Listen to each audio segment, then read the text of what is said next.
Okay, welcome everybody. We are so excited that you've joined us. We are going to hopefully give you guys some perspective of women's health and maybe how we can start helping you in this area because I know we can because we have the goods. So I'm going to hand it over to Julie. She's going to give us her, I would say her expertise, but she's coming to us for many different hats and she's going to share that with us.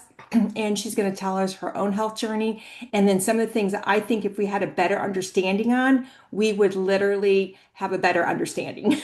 So, Julie, take it away and share with us. Thank you so Your much, Lisa. I really appreciate you and Kayla, inviting me into your home via Zoom and on this Zoom, allowing other people to come in to learn. I think we're all in this place of a really big shift in health. And to give you guys a little bit of a background on me, I've been a nurse for 24 years. I started my own health journey. In 3 days, it'll be 6 years that I started that first day on my metabolic reset. I released 120 pounds through the program that we coach, reversed my fatty liver, my high cholesterol, my high blood pressure, and my prediabetes. And during my reset phase, I found my health. And being a nurse for 24 years, you would think that I could help myself. Well, I couldn't. It required me to have a coach to guide me in places I couldn't see my shortcomings and the things I was struggling with. And it really was about not just the nutrition, but the mindset as well. So fast forward, I became a coach to help a friend. I had never intended of leaving nursing or making this a full-time career, but I've helped more people in their health in the 6 years as a health coach than I did in 24 years as a nurse. So I find that this work is fulfilling. I get to walk alongside people in their health. And yes, I have a medical background, which helps me to understand metabolic health at a deeper level, but you don't have to be an expert to be able to explain it to someone. And I think we get caught up in so much of the terms and I have this in a label that we don't really dive deeper into what the actual problem is. And so this Zoom and this meeting came out of Kayla, myself, and Lisa having a conversation about some of the younger women that Kayla talks to that don't quite understand what they're dealing with. And so that conversation sparked giving more education, and it couldn't come at a more timely point when PCOS just got a new label as to what it really is, and now it's known as PMOS. So it used to be polycystic ovarian syndrome, and this new name is really a metabolic health word because now it is PMOS, which is polyendocrine metabolic ovarian syndrome. And honestly, the name is far more accurate than what we've called it for years because PCOS has never truly been an ovary problem. It's not simply a cyst problem. PCOS fundamentally is really a metabolic problem that shows up in our ovaries. And I was literally telling, Kayla just a couple weeks ago, it really is what we're talking about is diabetes of the ovaries. And when we're talking about how the medical community has spent so much time focusing on fertility, reproductive problems, they've really missed the bigger picture of what's happening underneath. And what we're really diving into with so much of PMOS is really insulin resistance and metabolic dysfunction, something that we talk about all the time, but I don't think people quite really understand that. So, the fact is that about 75% of women with PMOS, and forgive me, PMOS is a new word. I'm used to saying PCOS for over 20 years, and now I'm saying PMOS. It really is more of an insulin resistance. And that's huge because so many women think, I'm not overweight, so this can't be a metabolic problem that I'm having as a result to, weight.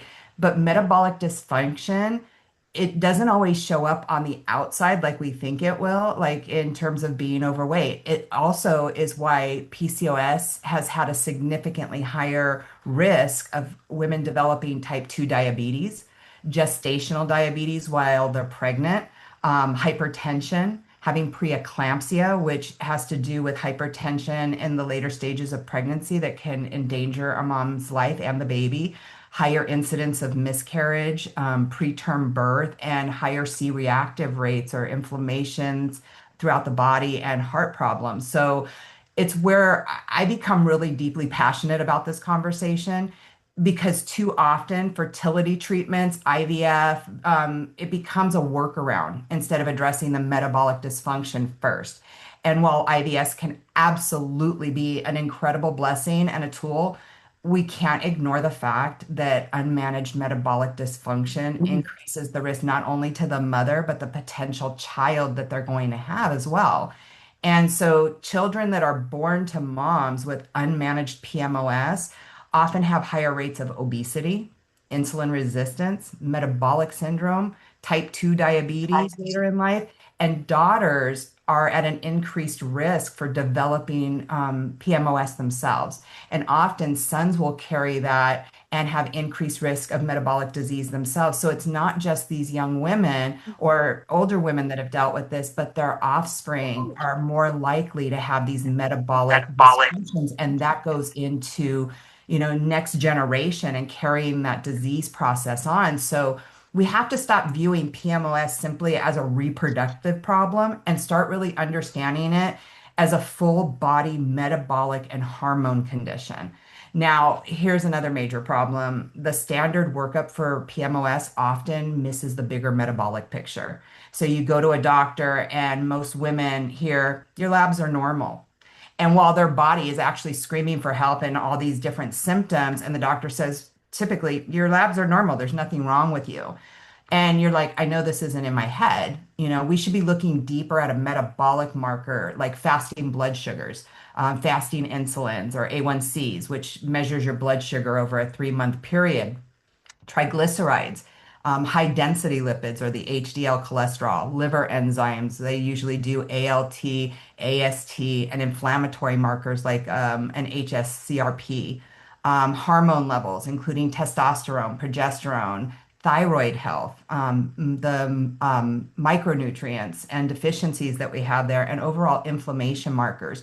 And oftentimes they might just do an A1C, but that alone misses so much. People are like, well, I'm not diabetic, and they might just be pre-diabetic. But most of us have those underlying conditions where our body's dealing with higher and higher levels of insulin, and we're not diabetic yet or pre-diabetic, but it's bubbling under the surface. And so while the, blood sugars are normal for years, insulin resistance has already started to develop, and basically it's just waiting to come to the surface.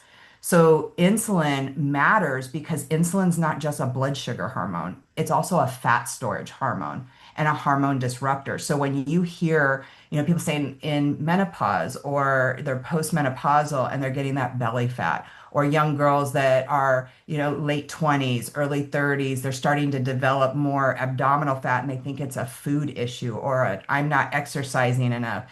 Insulin and how our body manages it, it really does help with the storage and burning of our fat that we consume and on our body. And we talk a lot about visceral fat, which is the dangerous fat around our organs. And when that comes into play, and it's a massive play in PMOS, the visceral fat actually increases inflammation. It worsens insulin resistance. It disrupts hormones and it creates this vicious cycle in our body. And so I often tell people the more visceral fat you have, the more it disrupts your hormones. And that hormone is really insulin. And what happens is our body starts to store fat instead of burn it. But the empowering part of the conversation with this is really while PMOS is not completely gone away, and it won't completely go away, metabolic health can absolutely improve it. So symptoms can improve, hormones can improve, ovulation can improve, energy can improve, the inflammation that you have can go down.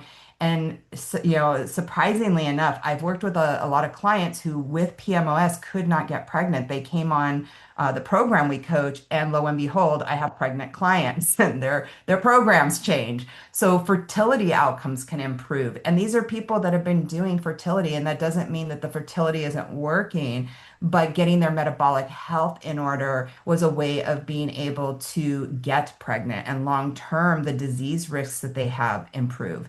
So we do this through nutrition, education, mindset, movement, sleep, reducing stress, and sustainable habit change. There's no crash diets, there's no punishment, no shame. We know that what we do is target fat loss and especially reducing visceral fat, combined with balancing our blood sugars, having adequate protein. And trust me, when you see Cheez-Its with protein enriched, not the same thing. Protein forward foods are, good sources of protein that are filling our body with the ability to utilize those building blocks to be able to sustain health and really having adequate hydration. So many of us are chronically dehydrated. We're not moving enough. We're not sleeping really well. Our nervous system is totally deregulated and it dramatically impacts our metabolic health. So I often explain PMOS this way. It's essentially diabetes of your ovaries. You can be what I like to refer to as skinny fat. You can be thin on the outside and people go, oh, you're at a healthy weight. But inside, your metabolic situation is not as healthy as you think it is. And when we start treating the metabolic dysfunction underneath it instead of only masking the symptoms, we actually get to change the entire environment inside the body, and these symptoms start to dissipate. And that's why education matters so much. Understanding what's going on with your body matters so much. Women deserve to understand what's actually happening in their body instead of being told simply lose weight or just go on birth control. And personally, I have a daughter who's 27, and at 23, she was told she had PCOS. And she started doing the responsible thing at the time. She started seeing her practitioner. What can I do? And at the time, she was very overweight. And not once did they tell her to lose weight. They handed her birth control and wanted to put her on metformin, often, one of the first things that practitioners will do.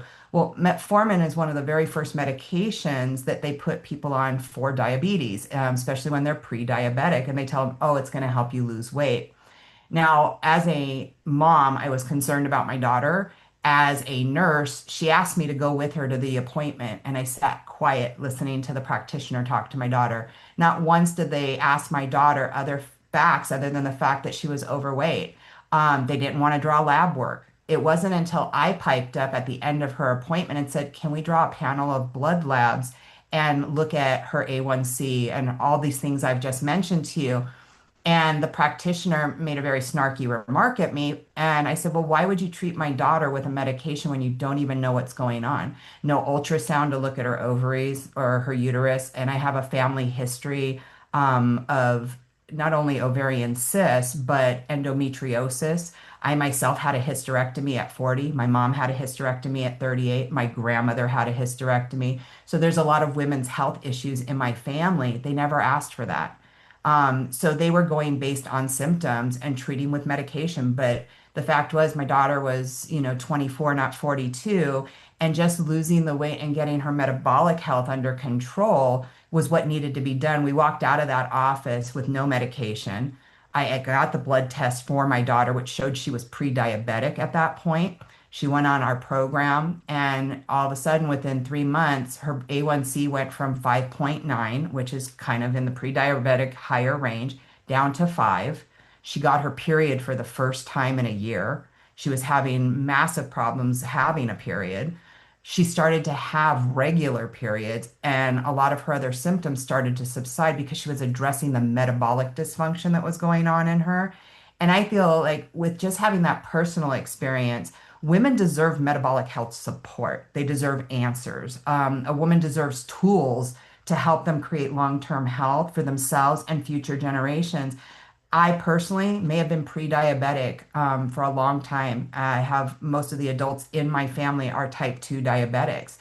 I passed some of that genetic material on to my daughter. And like I was saying when I first started this conversation, is my daughter's more likely to have these problems because I had them. And genetically, my son is predisposed to giving those to his children as a result of my mismanagement and understanding that I didn't know that when I was having my children. I didn't know what I didn't know.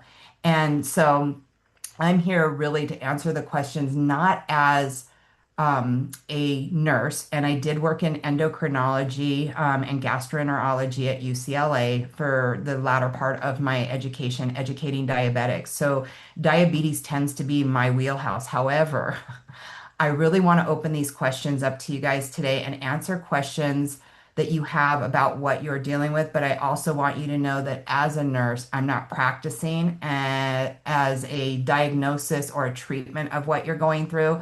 So I want to really put that out there that I may tell you to go back to your primary care doctor and you may be able to have a more open conversation with them. So don't take what I'm avoiding answering as a nurse as avoidance of your concern, but I really want to act as a health coach today and really explain how this program and what we do know about metabolic dysfunction is helping our clients and those of you that are interested in learning more so that you can go back and have that conversation either with the coach that invited you here today or your medical practitioner to see how they can best address this for you, but that you go back with some information. So Lisa, I'll give it to you to open it up to Kayla and the people joining you in your home, and then we'll drop some questions in the chat, I guess. Yeah, I love that. Oh my goodness. Good thing I recorded this because I couldn't write fast enough with some of the things that Julie says. Because even though I have heard this and know this, it's like I feel like in some ways we've kind of been brainwashed and just thinking medication or this is it. And I think education is one of the best things we can do for ours. Like Julie said, go back to your doctor, but at least you might have some good questions to ask him before they put you on maybe certain medications or just kind of write you off as diabetic when you don't have to be diabetic. So I love that, Julie. Thank you so much. So we're going to start with some questions. Um, we do have some in my home downstairs. So Kayla, I don't know if there's anybody that has questions in the room. If not, if you want to go ahead and either write your question in the chat or maybe come off mute and ask any of us. There's a lot of people on this that might be able to answer the question, especially if they walked through it. I do want to say this. This is pretty fascinating. I have a client that came to me, needed to lose weight. She was having problems getting pregnant. I put her on the program. She was all set up to go get all the stuff because when I asked her about, do you know that you could do this program and have your health savings plans and flexible savings plan pay for this program? She said, "Oh no, we're saving all that money because I'm going in for infertility stuff. So that's that for that. I'm just going to do the program and start getting healthy." 35, 40 pounds down. She calls me. She's like, "You're not going to believe this, Lisa, but I'm pregnant." So she's been seeing a doctor. They have been walking her through getting a big plan to help her get pregnant. She hops on the program, 40 pounds down, and she's pregnant. I asked her to come on and share today, but she had something she had to be at. But all that to say, I'm not going to say that. I'm just going to say, like Julie, we have a lot of clients that are finding themselves, once they start getting their insides healed, all of a sudden they're showing up with what they thought was the toughest thing, and they thought they were going to have to go down this crazy road and they didn't. So I love that. And Julie, before we take any questions, one of the things that we want to explain to you where it would be a really good starting point is the scale, the metabolic scale. So Julie, do you want to just give us a quick some of the scale, what it might tell us about that bad fat around those organs? Absolutely. I love that we are using the Renfo scale. I should have brought stock in Renfo. Maybe I still will. Not a bad idea. What we're learning is the number on a scale just tells your gravitational pull on the earth. And let's just face it, gravity sucks. It keeps us here, but it's a number. And we've tied our health to a number, not understanding what that number is. What I love about the metabolic scale is it gives you the biomarkers of not only your subcutaneous fat under your skin, but the visceral fat around your organs, which we were talking about, the very unhealthy. Not that all, the other fat isn't unhealthy, but the visceral fat is actually the most dangerous to us. It's actually what causes fatty liver. It starts to scar your liver. And the only way to really get rid of fatty liver is to lose weight and specifically that visceral fat. It starts to choke out our organs, basically. It starts to make them work harder. It starts to decrease the blood flow to those organs and ultimately starts to cause disease. And with the Renfo scale, It also talks about our skeletal muscle, not the muscle you see when you flex your bicep, but the muscle attached to your bone, your fat-free mass. It gives us insight into our hydration, the amount of protein, our bone mass. And as women, that's extremely important. And because muscle mass is really tied to our health and our longevity, having more skeletal muscle and why resistance and strength training is so important. It's not about being skinny, it's about being strong. And that scale really helps us focus on what's important, and that's what makes up our body. It doesn't matter if your scale says you weigh 140 pounds, if your visceral fat is above a double digit, a number of 11 is going to be at the very top of acceptable range. But something a lot smaller is telling us that you have less impact of that visceral fat around the organs. And when you have that, it allows more blood flow to your body. It allows your body to do what it was meant to do. Um, and what I love is you can see where you're getting healthier. It tells you your metabolic age. There's a difference between your chronological age and metabolic age. You can be 30, 40, 50 and have a metabolic age that is 5, 10, 15, even 20 years older because you're aging at a faster rate. And we've seen a lot of our clients start to be metabolically younger than their actual age because metabolically they're healing their body. So it's a better gauge of what's really going on in your health rather than just your gravitational pull on the earth. That is a really good place to start. Just grab one off of Amazon, get your numbers, get back with your health coach that invited you, the person that invited you. Let review those numbers. It's a good place to start to see exactly where you need to be moving towards to get metabolic healthy. Okay, any questions? Does anybody have any questions? One thing I was going to say too is when you talked earlier, a lot of these symptoms that you go to the doctor and you come to find out you have prediabetes and you're like, what? A lot of the stuff starts developing 2 to 3 years before you actually have it. So our goal is to catch it before you get to a point where you're diagnosed with something. So it's kind of like silently happening in your body, but then one day it shows up. So it's something that we definitely want to be aware of. Okay, any questions?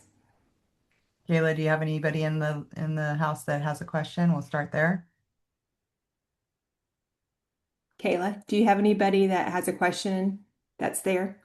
Okay, I don't think we have any questions here. We just think it's fascinating. We love everything you shared. I All love right. it. So Well, I did very share glad the you're like chat. educating people on this because I think so many people are getting this diagnosis and it's like they don't know what to do with it. So I love it. Well, yeah, because a lot of the time you go see the doctor and they say you have PCOS because they're going based on symptoms and not always a lab test or, an ultrasound where they're seeing cysts on the ovaries and they're basically treating symptoms. They don't get to the root cause. And what I love about what we do as health coaches is we get to the root cause of disease, which is metabolic dysfunction that, if not taken care of, becomes metabolic syndrome. And I love that our program actually reverses metabolic dysfunction because we start to address it at the core root problem and get our bodies functioning at a cellular level really in the right direction. And when you have good foundation of health, then dis-ease or disease doesn't take root. And just because you have something doesn't mean you can't reverse it. In fact, I know that I have a client on this call right now who I know she won't mind me calling her out because of the amazing health journey she's had. But she was actually a patient of mine when I worked at UCLA and I couldn't help her. And she found me after I left UCLA. And she's released 165 pounds on this program. Now, the important part is she was on 3 diabetic medications. She had hypertension or high blood pressure, high cholesterol. She has no thyroid. I often hear women say, "Oh, I have thyroid issues. I'm on thyroid medication." She had no thyroid because she had her thyroid removed from thyroid cancer. She walked with a walker because she was immobile from how much weight she was carrying on her body. And now she walks her dog twice a day because she can. No more walker, no more high blood pressure medicine, no more cholesterol medicine, off all of her diabetic medication. and just became a health coach to be able to help pay this gift forward to other people. And her name is Stephanie, and she's over there on your screen. Stephanie has had an amazing journey, but what I love is some of our best health coaches are those who have walked through this journey. It's not about being a nurse, it's not about being a medical professional. It's about caring enough to help someone walk through what they're going through because sometimes doctors don't have enough time, they don't have enough resources, and all they know how to do is say, lose weight, but they never tell you how. Or they send you to a dietitian who says, here's how you measure rice in a cup, and this is what you need. People can't bridge that gap between going to see the nutritionist and what they do at home. And what I love is, when you have a client who doesn't recognize the life they used to have because they're so much healthier. And when people say it's not possible for me, I'm sorry. I've watched many of people that were told by their doctor that it was impossible for them become the possible. And the stories we hear day in and day out is miraculous. I mean, it's absolutely miraculous. I always say that I've helped more people in 6 years of health coaching than I did in 24 years as a nurse because I've watched more diabetics get off their medication and live healthier lives through nutrition and mindset and habit through this program because we really are treating the root problem and not just masking it with medication. Yeah, amen. I agree with that. Julie, there are some questions in the chat, so look at those Okay, real quick. Meanwhile, we'll hop over to Marcia. She can ask hers, and then we're going to go to those questions in the chat. So if you have any, perfect. before we wrap it up, if you want to throw something in there, go throw that in. After Marcia, we'll address those, and then we'll close this call out. I will have the recording available, so if anybody, just reach out to the person who invited you if you want the recording, and they'll send it to you. But I'm telling you, we're on to something, and we are about getting America healthy. We really are. And we have what it takes to reverse some of this crazy stuff. So, Marcia. I have just a super quick testimony to share and ask you, Julie, if this is part of the same process. So, my mom had breast cancer at the age of 64, and I'm 64, and I just went in for my mammogram, and I was pretty nervous going in because every year of my life they've told me you have to go get a sonogram. You have cystic breast. You have very dense breast. It's a problem. You have troublesome breast. You're going to have cancer. It's just bad. So I went in for this mammogram, and nope, I didn't get a phone call the next day, and nobody said, hey, you're going to need to go get a sonogram. I got a letter that said my breasts were no longer cystic or dense, that I have very healthy breasts, and I can plan to come back in 1 year and have a mammogram. And I just wondered, as you were talking, at that same experience, the PCOS that you have as a young woman carries into later life and shows up in different ways. But our program actually has healed my body of that. And for the first time since my 30s, because my mom had cancer, I had mammograms early, I had a clear mammogram. So, can you share with us how that carries into later life? If I had more knowledge in breast health, I absolutely would. I myself, like you, same thing. I've actually, at 39, I had my first breast biopsy because they found cysts, in which I had a needle guided biopsy at 39. And I was told the same thing, although it wasn't my mother, my grandfather died of breast cancer, my mom's dad. So I had similar experience with cystic breasts and problems. And every mammogram I've had in the last 6 years has been negative, and I haven't had to go back. And I've had two needle guided biopsies on the same breast at 39 and again at 44.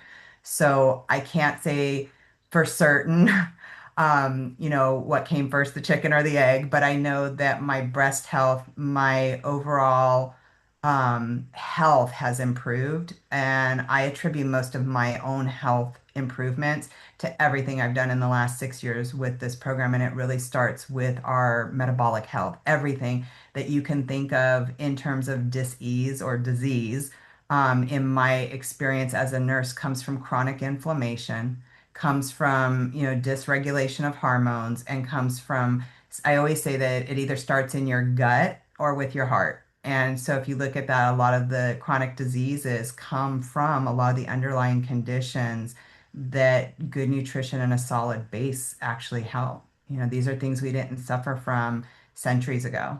And now in the modern world, we're, as our program really points out, you're not living in a world that keeps you sick by accident. There's a lot of reasons that we're kept sick. And a lot of it has to do with our environment and our food and how we treat our bodies. And so this is where we're really addressing people's health is at the root cause, and that's your metabolic function. And we're trying to educate people what metabolic dysfunction is or metabolic health, because just because you're free of symptoms does not mean you're healthy. It means you're free of symptoms right now. Mm. Health is truly your health is in a good place. It's not just being free of symptoms that you're being treated by a doctor for. Yeah. Usually, when the symptoms show up, you're already deep into the disease. Yeah. Yeah. Okay. Let's do some rapid fire, Julie, some of those questions. Okay. I did see someone said this is an older woman who's on an iPhone. Is there a list of labs I would recommend to draw for post-hysterectomy women that are still having menopausal issues? And that is a fantastic question.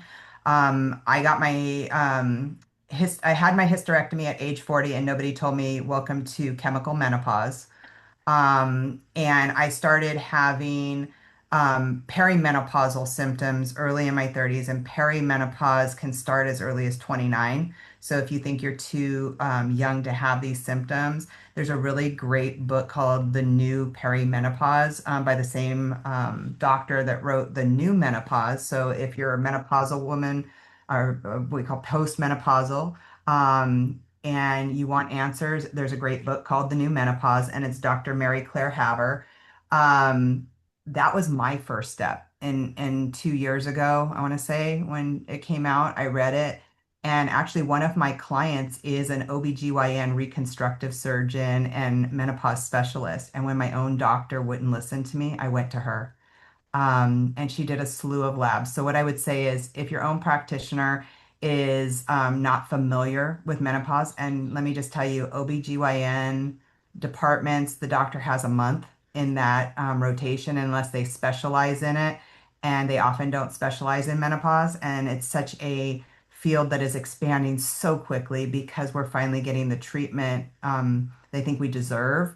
Find a specialist that knows what they're talking about, seek them out for menopause. Each one of them practices differently depending on your symptoms. There are so many different treatments. I demanded treatment and finally was treated, and it's not too late. But oftentimes, even with my own background, education, and information I've gotten from some of my mentors, as well as with my own research and talking with other medical professionals, everybody's a little bit different. So you've got to find someone you trust.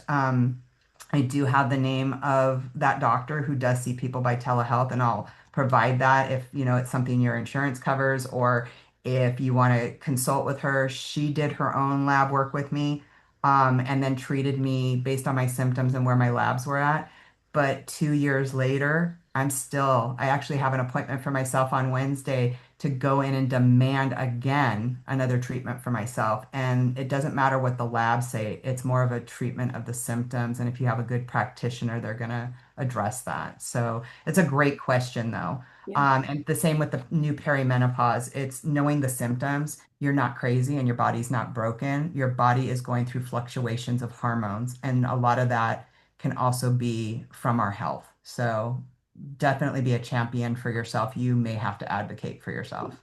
And I think our bodies know if we can if we know the right things to do, we can actually heal a lot of that. I know that personally. Okay, what causes PMS the new word PMOS? We just talked PMOS, about yeah, a little food. polyendocrine Yes, metabolic we all got to ovarian get used to syndrome. that. I heard it also Yeah, has to do with stress and trauma. again, I don't know the root cause of it. I am a nurse, but I don't diagnose and I don't treat, and I'm not an endocrinologist. I just worked with a lot of women that have that. I'm not sure of the root cause of it. But again, a lot of what we have is stemming from insulin resistance. If you think of what causes diabetes, it's having insulin levels that your body can't absorb, and so your blood sugars go higher. They say when we have too much sugar in our bloodstream, it's diabetes. Too much in our brain, it's Alzheimer's. Too much in our ovaries, it's PCOS or now PMOS. So it's really the inflammation, the excess sugar or glucose, and not processing our insulin in our bodies properly because our bodies are dysregulated and in metabolic dysfunction. Yep.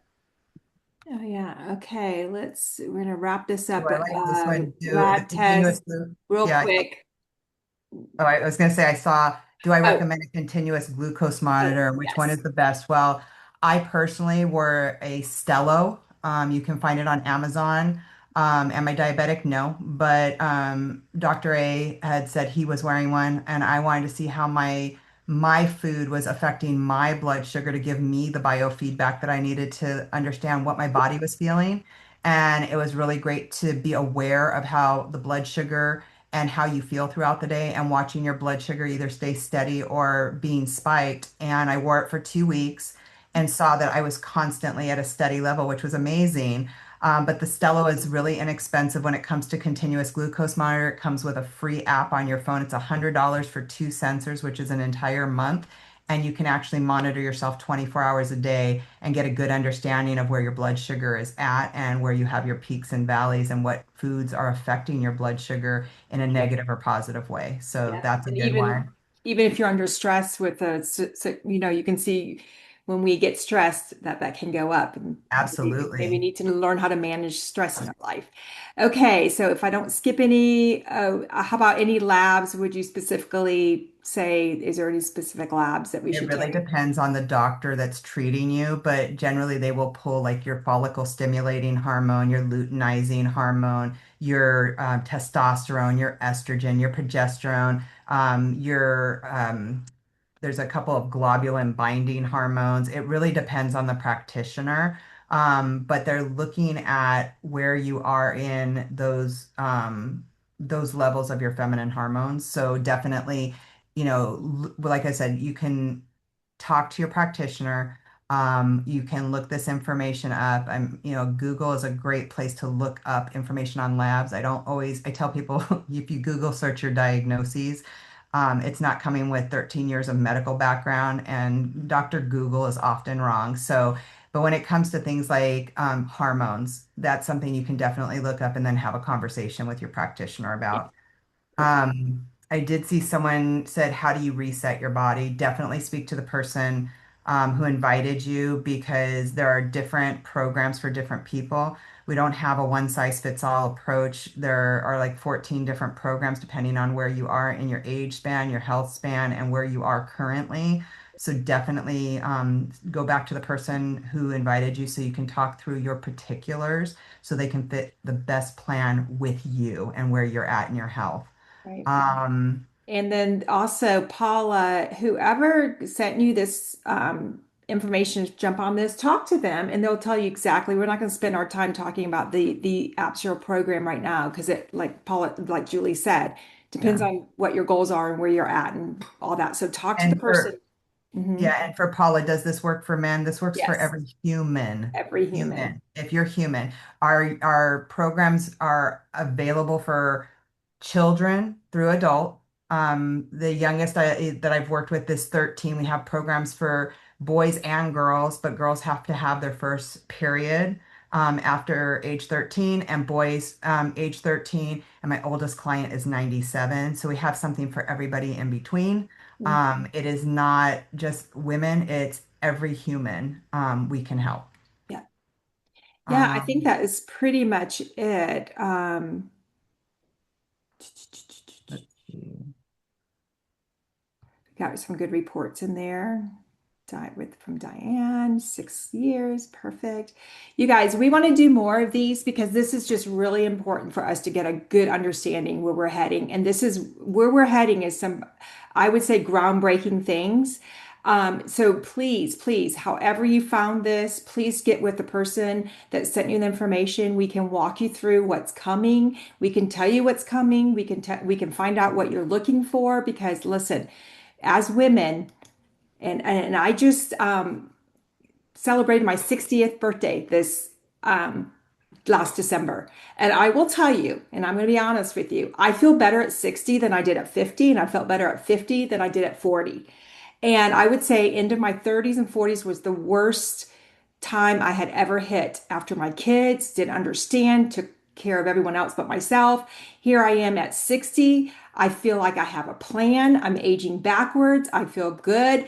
I mean, you guys, just connect with someone. Support, community plan is half of it. If I did not have this community the last 17 years and I did not know what I know and have learned through Dr. A, through people like Julie, through other health coaches, honestly, I don't think I would have been celebrating my 60s as maybe as feeling so good. So just keep that in mind. Get with the person that invited you, and we'll do more of these and we'll get it all out to everyone. I will have a recording, and you guys have a great day.